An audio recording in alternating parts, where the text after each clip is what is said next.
Pressure is building inside Iran. Political executions at historic highs, bold acts of defiance on the streets, and a worsening water crisis hitting millions. These forces aren't separate anymore. They're feeding off of each other, and they're tightening the strain on the regime. I'll explain why the Islamic Republic and the IRGC may be facing their toughest challenge in decades.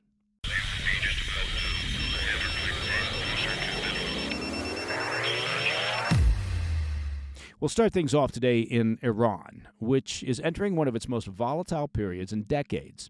Not because of a foreign enemy or a battlefield setback, but because of the pressures building at home, pressures that the regime can't fully control, let alone contain. Three forces are converging right now: a sweeping political crackdown, a wave of unexpected public defiance, and a worsening water crisis that's starting to affect daily life for millions. Any one of these would be hard for a government to manage. All three at once, creates a potentially combustible moment that Tehran's leadership is struggling to control. Let's start with the political crackdown. According to human rights groups and activists inside the country, Iran is carrying out political executions at the fastest pace since 1989, averaging about 4 per day this year. That's 4 political executions per day. Now, that's only the confirmed cases. Thousands of journalists, students, lawyers, and activists have been interrogated, threatened, or detained. Several new laws passed in the last few months expand the death penalty, accelerate trials, and criminalize online posts deemed, quote, false information. Now, in a somewhat ironic twist, this new wave of repression is coming alongside a relaxation of social restrictions. In recent months, authorities have increasingly allowed women to walk unveiled. Ooh, how generous of them. Permitted mixed-gender gatherings. Ooh, very daring. And even tolerated Western music. Not you, Nickelback. While at the same time tightening their grip on anything that resembles political opposition. One analyst called it a, quote, release valve on appearance paired with a hard ceiling on dissent. In other words, the regime knows frustration is building. It's easing rules that people can see while cracking down brutally on the things that threaten its power. But despite the crackdown, signs of public defiance are still breaking through. Earlier this week, a video went viral across Persian-language social media. 2 men dressed in military uniforms stood inside a busy metro station in central Tehran. They raised Iran's pre-revolutionary flag, the old lion and sun emblem. That's a symbol of resistance among many in the diaspora, and declared war against the criminal regime. Commuters stood frozen around them, watching. One bystander tried half-heartedly to pull the flag down, then gave up. Metro police later arrested the 2 men, and state media claimed their uniforms were fake. But that wasn't the point. The point was where it happened and how bold it was. A political protest in the heart of Tehran, inside a government-run metro station, men dressed as soldiers calling for the overthrow of the Islamic Republic. 10 years ago, that kind of act was unthinkable. 2 years ago, still unlikely. Today, it reflects something deeper, a population that doesn't appear to fear the state the way that it once did. And it's not an isolated moment. Since the June war with Israel, Iranians, especially in Tehran, have largely abandoned the compulsory hijab. Security forces try to enforce it in some neighborhoods and then pull back in others.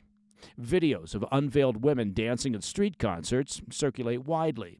The regime arrests some protesters, threatens others, but the overall trend is unmistakable. Compliance is fading. And that brings us to the third factor, and possibly the most dangerous one, because it hits every household, regardless of ideology. As we've reported here on the PDB in recent weeks, Iran is now facing its worst water crisis in history, what experts are calling water bankruptcy.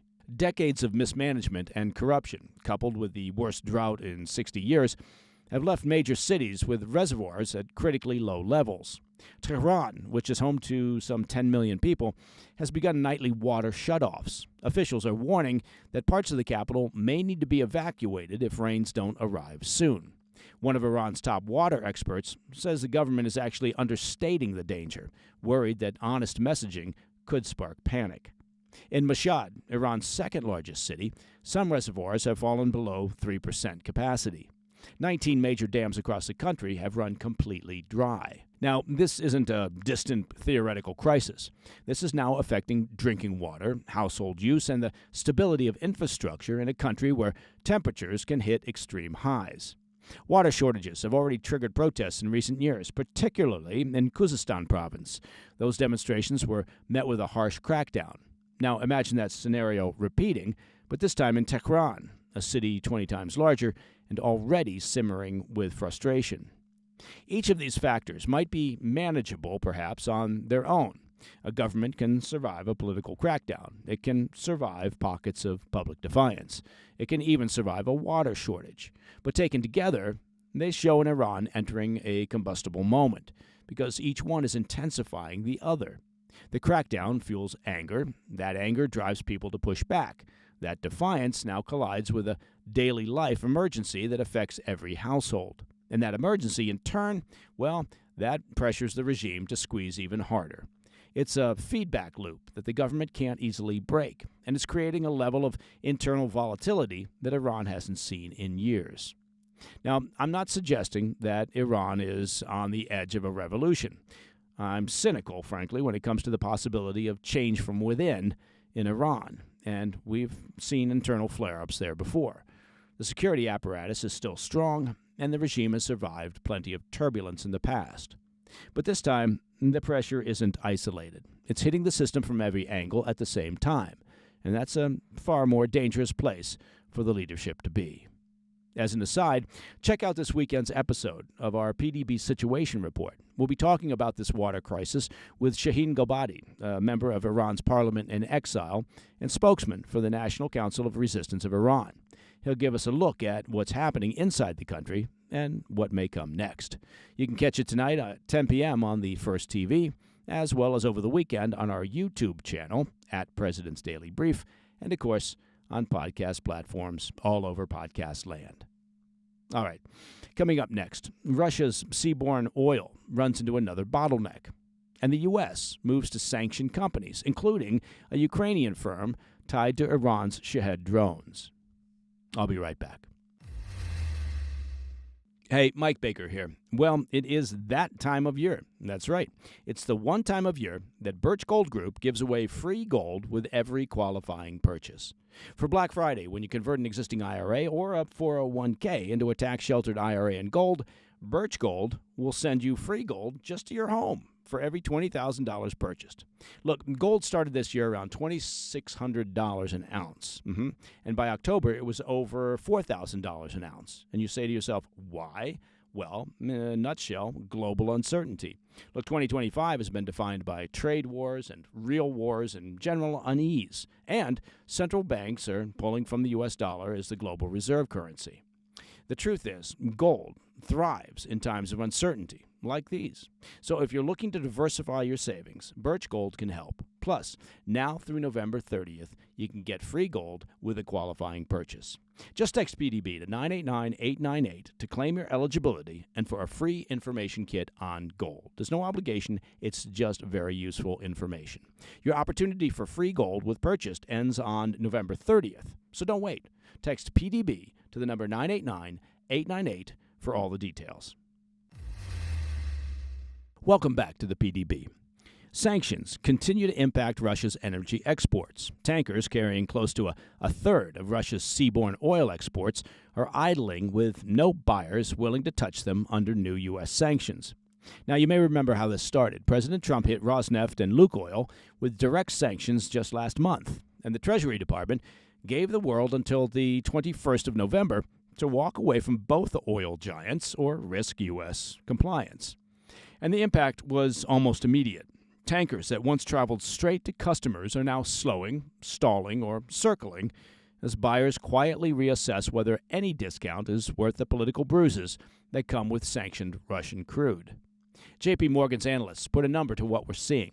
Roughly 1.4 million barrels per day now riding in limbo, a floating reminder of how sensitive Russia's oil machine is to even a modest shift in Western pressure. I want to point out that buying sanctioned Russian crude isn't just a paperwork headache. It carries the risk of being cut off from the U.S. financial system. And that's a penalty serious enough that most shippers, refiners, and insurers want to steer clear of sanctions busting. Take India and China, the two main buyers, keeping Moscow's wartime budget alive through their purchases of discounted Russian crude. Both countries have already pulled back on December purchases, not because they suddenly stopped needing oil, but because the math no longer works when U.S. sanctions are in the equation. The result is a growing fleet of vessels with nowhere to unload, racking up storage costs while their cargo loses value.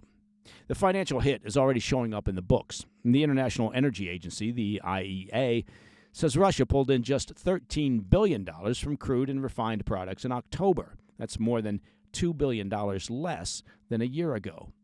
The agency attributes the drop not only to discounted prices, but to falling export volumes and ongoing Ukrainian drone strikes that continue to damage Russia's refineries and pipelines.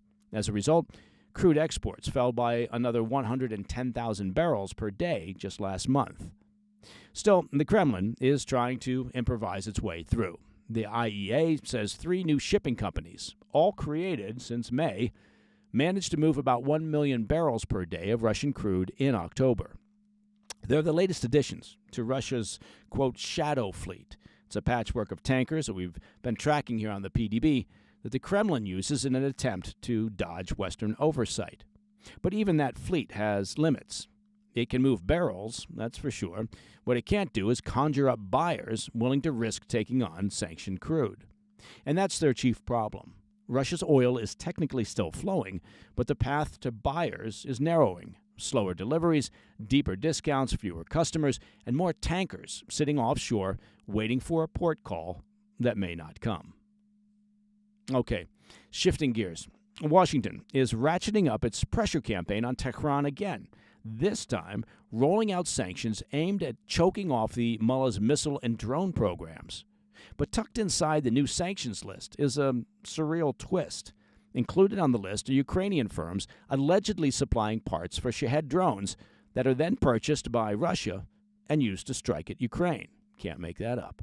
A Wednesday readout from the Treasury Department reveals the latest sanctions sweep up 32 individuals and entities across 8 countries, a patchwork of front companies, procurement agents, and shadow networks that allow the Islamic regime to rebuild its missile and drone capabilities, even as Washington keeps tightening the screws. And in the Trump administration's view, that's the core of the problem. No matter how many channels get shut down, another seems to pop up somewhere else, often in corners of the global market most capitals wouldn't think to check. Which brings us to the most jarring revelation on the list. 2 of the targeted companies, Ecofera and Imperative Ukraine, operate out of a country that's been living under the flight path of Iranian-made Shahed drones for more than 2 years. Ukraine knows this threat better than anyone, yet according to American officials, these firms on the sanctions list help move attitude indicators and magnetometers straight into the supply chain of HESA, H-E-S-A, which is the Iranian aerospace manufacturer behind those drones that are used against Ukraine. For those unfamiliar, HESA has been under American sanctions since 2008, but its products continue to show up wherever the regime's influence reaches, including Russia's battlefields. To Washington, the Ukrainian connections say less about Kyiv's intentions and more about how deeply Tehran's procurement networks have seeped into Europe's commercial landscape. The company, Imperative Ukraine's own paperwork, did little to hide its roots, listing its owner, Bahram Tabibi, as an Iranian citizen. And while no Ukrainian firm officially registered as Ecofera exists, a company with that name sits just over the border in northern Slovakia. That's a detail Treasury Department officials say fit the pattern of Iranian shell companies slipping through the cracks of Europe's smaller states. From the Treasury's vantage point, none of this is accidental.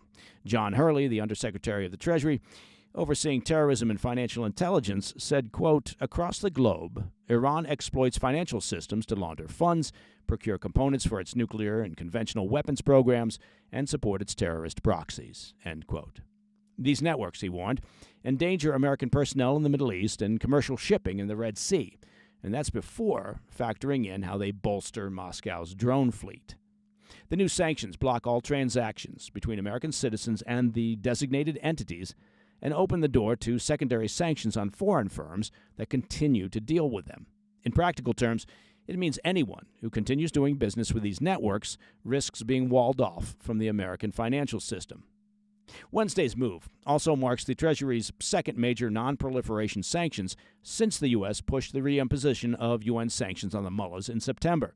That was after the regime continued breaching its nuclear commitments, enriching uranium far beyond the levels of civilian use.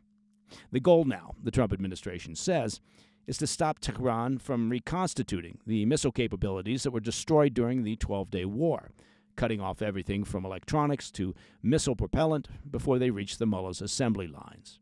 Still, Kyiv maintains tough wartime export controls on dual-use goods. But Western capitals have long cautioned that sanctions evasion channels still funnel Western-made electronics and components into Russian and Iranian weapons systems through intermediaries scattered across Europe, including, as sadly ironic as it is in this case, Ukraine. All right, coming up in the back of the brief, China pledges new controls on fentanyl precursor chemicals. We'll see if that happens. More on that when we come back. Hey, Mike Baker here. Well, you may have noticed, I'm sure you have, it's now November. So that means, of course, Thanksgiving is just around the corner. Now, the great thing about Thanksgiving is it's one of the few times of the year when we can all slow down just a bit, right? Gather as families and remind ourselves of what we're thankful for. And remember, don't talk about politics or religion around the Thanksgiving table. Do yourself a favor. It's all about gratitude, not just for the past, but for the future. And the excellent team at Tri-Tails Premium Beef, they understand that. You have to check these folks out. They're a fifth-generation ranching family in Texas, raising cattle the right way and shipping it straight to your door, right? And just in time for the holidays, their Thankful Box was built for this season. Delicious beef to feed your family and create the kinds of comforting meals that build a legacy. And let's be honest, nobody is going to be upset if there's a little less turkey on the Thanksgiving table and a little more beef. Am I right? Yes, I'm right. Find it now at trybeef.com/PDB. Again, just go to trybeef.com/PDB. In today's back of the brief, Beijing is signaling a rare shift in the finger-pointing war over America's opioid crisis. After a visit by FBI Director Kash Patel to Beijing last week, Chinese authorities agreed to impose tougher restrictions on key fentanyl precursors and bring certain chemical manufacturers under tighter export control. The move follows months of pressure from Washington over China's role in the flow of synthetic opioids that are fueling the ongoing U.S. overdose epidemic. Specifically, the CCP placed 13 precursor chemicals on a restricted list and flagged 7 manufacturing firms for heightened regulatory oversight. Shipments of fentanyl precursors to the U.S., Canada, and Mexico from these chemical subsidiaries will now require licenses, and exporters may face criminal liability when shipping to certain, quote, high-risk countries without proper authorization. The Chinese Commerce Ministry confirmed the changes this week, just days after Patel wrapped up talks with his counterparts in Beijing. It was a significant trip, marking the first time in a decade that an FBI director has ventured to China to discuss the fentanyl crisis. Patel hailed the agreement in an exclusive statement to Fox News on Wednesday, calling it, quote, a victory that will ultimately crush fentanyl traffickers and save so many American lives for generations to come. He added, quote, we are dismantling the infrastructure that fuels this crisis at its source. By targeting these flows and dismantling supply chains before they ever reach our hemisphere, we're saving American lives, end quote. Indeed, on its surface, this looks like a major breakthrough for Washington. For years, U.S. officials have accused Beijing of being too slow or unwilling to rein in chemicals that end up in Mexican drug labs and ultimately implicated in overdose deaths in America. Now, with China publicly committing to take action, America could have the largest source nation of the deadly opioid aligned, in principle, with a key domestic priority. But there are still major questions to consider, namely enforcement. Listing chemicals and companies is one thing, but monitoring tens of thousands of shipments is another. American officials caution the change will likely take time to show results, and smugglers will inevitably look for alternate routes. Second, the deal is closely tied to broader U.S.-China negotiations on trade involving tariff reductions, rare earth minerals, and semiconductor carve-outs. Some analysts say that China's commitment on fentanyl might be more of a symbolic gesture than a genuine disruption, a move to placate the U.S. as deeper negotiations on trade continue. It's also worth noting that Chinese officials continue to say the U.S. is politicizing the opioid issue. Ultimately, we'll have to wait and see how the agreement impacts the bleak reality of opioid addiction across the U.S. Drug overdoses continue to plague U.S. communities, claiming the lives of more than 100,000 Americans in both 2022 and 2023, with 70% of those deaths involving opioids like fentanyl. Opioid-related overdose deaths declined slightly in 2024, and U.S. Attorney General Pam Bondi recently said seizures of fentanyl at the southern border have significantly decreased, signaling the border crackdown is disrupting the efforts of narco-traffickers. But drug overdoses still remain the leading cause of death for Americans between the ages of 18 and 44, and a CDC report from June warned that the national downward trend has begun to reverse in some states. And that, my friends, is the President's Daily Brief for Friday, the 14th of November. If you have any questions or comments, please reach out to me at pdb@thefirsttv.com. And don't forget, if you'd like to listen to the show ad-free, you can do that, and it's very simple. Just become a premium member of the PDB by visiting pdbpremium.com. I'm Mike Baker, and I'll be back later today with the PDB Afternoon Bulletin. Until then, stay informed, stay safe, stay cool. Hey, thanks for tuning in. If you enjoyed this video, don't forget to hit that like button and leave a comment, a really positive, nice, and kind comment. That would be appreciated. And if you're not already subscribed to our channel, make sure to subscribe and turn on notifications so you don't miss any of our daily updates.